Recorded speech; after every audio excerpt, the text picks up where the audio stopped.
The Kehl Strasbourg radio control link was a German McClose radio control system of World War II. The system was named for Kehl, at the time a suburb of Strasbourg, and Strasbourg, the French/German city on the Rhine. It was used by the Fritz X guided bomb and the Henschel HS-293 guided missile. Description: the Kehl Strasbourg system combined two units. The dual-axis, single joystick-equipped Funkgerät, FUG 203, Kehl series of radio control transmitter sets, fitted aboard the launch aircraft, were used to send the control signals to the ordnance, with the ordnance device itself picking up the signals through a Funkgerät, FUG 230, Strasbourg receiver after release. The generic term Funkgerät, the source for the FUG prefix, translates directly into radio equipment in English, and also prefixed the designations of other various types of German military electronics, like the Liechtenstein and Neptun airborne intercept radar series, and the Erstling IFF radio gear, among others. Electronic countermeasures. The Kehl Strasbourg control link relied on radio contact between the bomb or missile and the guidance unit. As a result, it was highly susceptible to electronic countermeasures. After the initial attacks in August 1943, the Allies went to considerable effort to develop devices which jammed the 48.2 MHz to 49.9 MHz low VHF band radio link between the Kehl transmitter aboard the launching aircraft and the Strasbourg receiver embedded in either the HS-293 or the Fritz X ordnance. Early efforts by the U.S. Naval Research Laboratory, NRL, produced the XCJ jamming transmitter, installed aboard the destroyer escorts USS Herbert C. Jones and Frederick C. Davis in late September 1943.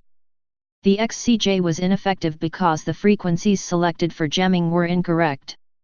This was updated in time for Operation Shingle, leading to the XCJ-1, which was installed aboard destroyer escorts Frederick C. Davis and Herbert C. Jones, as well as destroyers Woolsey, Madison, Hillary P. Jones, and Lansdale.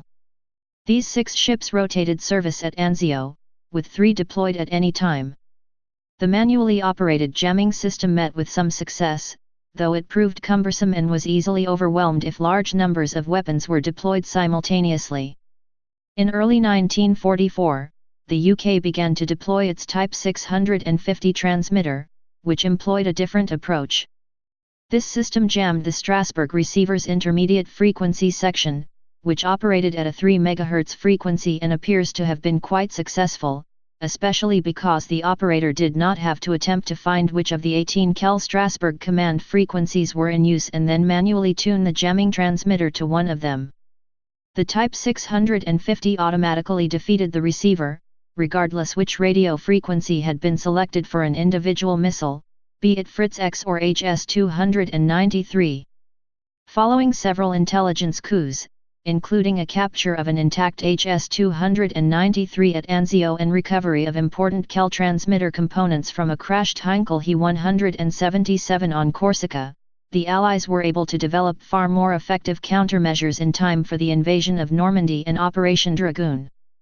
This included an updated XCJ-2 system from NRL, produced as the TX, the modified airborne and /ARQ-8 dynamite system from Harvard's Radio Research Laboratory, NRL's improved XCJ-3 model, produced as the CXGE, the Type's MOS system produced by the Airborne Instruments Laboratory, at the time affiliated with the Radio Research Laboratory, the British Type 651, and the Canadian Naval Jammer.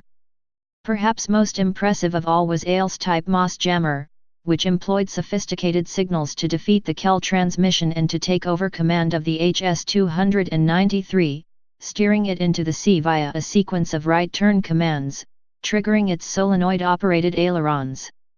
Even more sophisticated jammers from NRL, designated XCK, to be produced as TI and designated T when combined with the upgraded XCJ4, and XCL, were under development but were never deployed as the threat had evaporated before they could be put into service.